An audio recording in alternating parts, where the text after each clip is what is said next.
Today we have a custom golden Thomas with vinyl lining. All the lining is vinyl, including the windows.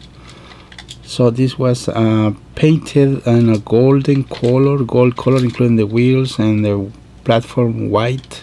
The running board is white. As you can see, it's a Hittai company 2006, and it's really nice. Listen to this. Really nice model. So I'm gonna put it to run on the track in a minute. So it's pretty good, pretty nice engine. If you're interested, here are the close-up image video, so you can see what you are getting. For those who are already buying my items, thank you so much. Okay, let's put it on the track.